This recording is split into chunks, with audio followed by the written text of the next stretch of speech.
Welcome. Let me introduce myself. My name is Asia Thompson, aka Militant Unicorn, and I am a Reiki Master Practitioner, spiritual coach, and creative professional and activist, depending on which day of the week it is.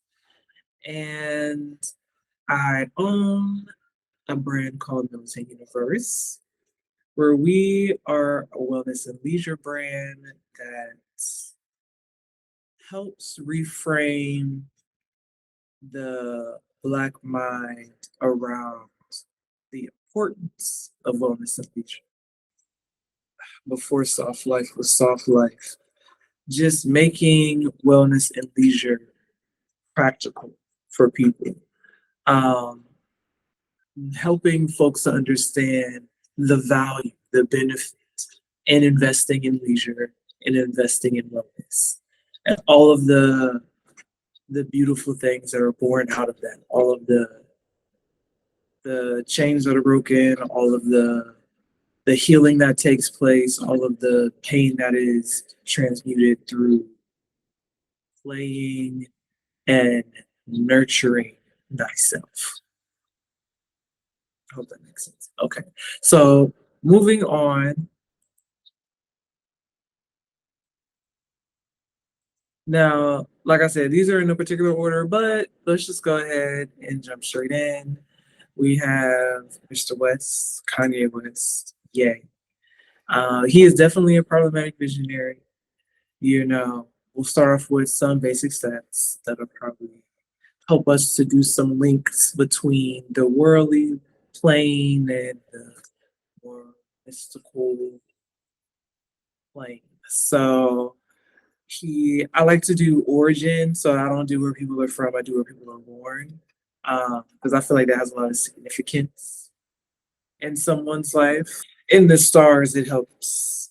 It paints a picture of someone's destiny or uh, life story or life path or life purpose, right? So Google says he was born in Atlanta, Georgia.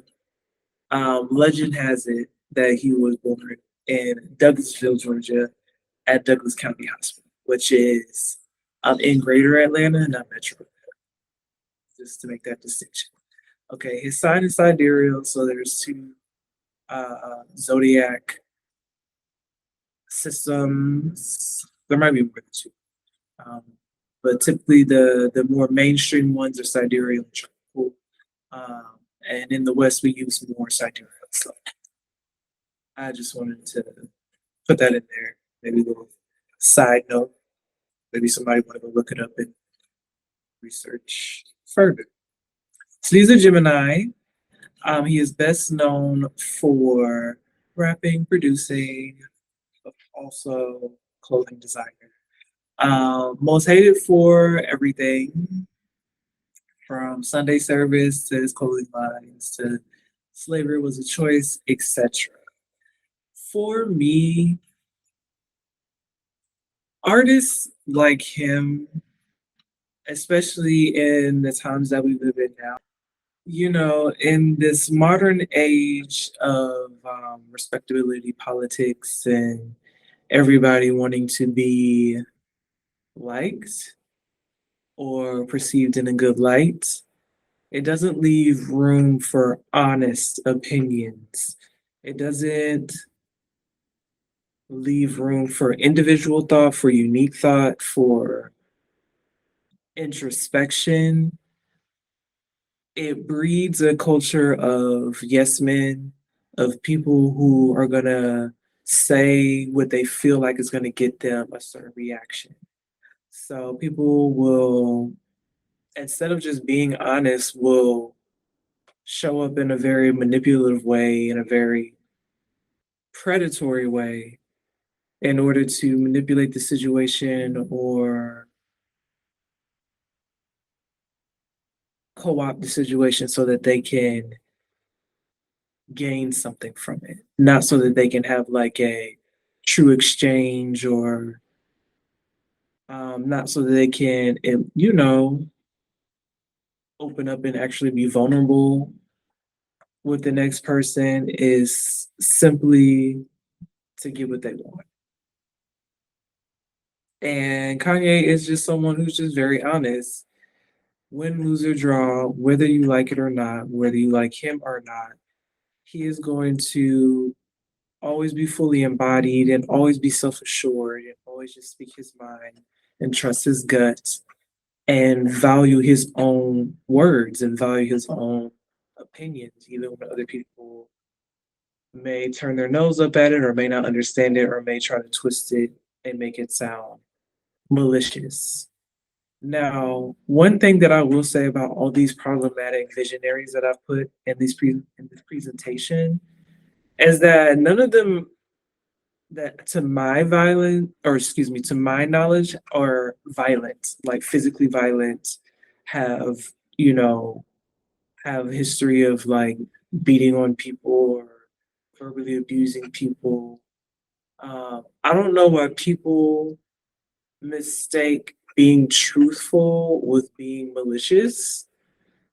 I think if the truth hurts you that much, maybe you should take a look at your own internal workings to figure out what is being triggered that bad. I mean, of course, these people might have gotten into maybe altercations where they had to defend themselves.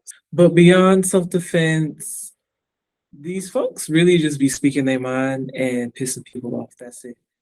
And it's fine if you don't like them, but I think that folks need to just be better be better judges of character. Because the things that y'all are judging and the things that y'all are holding to higher standards are not they're not helpful. I don't think that being nice or being overly agreeable or amicable with everyone is benefiting anybody. It's just allowing folks to get their way at your expense. But I digress. Um, Everything that Kanye has said that has been controversial, I've made sure to always go back and watch the interview in full because people like to embellish. Folks like to just watch like 3 minutes or watch the little 60-second clip or a little whoop de whoop and go spinning a whole story that didn't, wasn't even close to the truth. And after I've done my research and after I've looked into the things that he said, it's just something to think about. These are just he's just chatting. It's not like, oh, this is set in stone. It's like he really just be trying to talk to folks, and folks just are too afraid to open the dialogue. Are there, whether there are, I don't know this man, and I don't know his battle with his mental health journey, but that's besides the point, honestly, because I'll take a pleasantly psychotic person over, some violent sociopath or narcissist any day of the week. If he wants to chat, let him chat. Okay. Let him chat. Y'all gonna listen. Y'all gonna eat it up.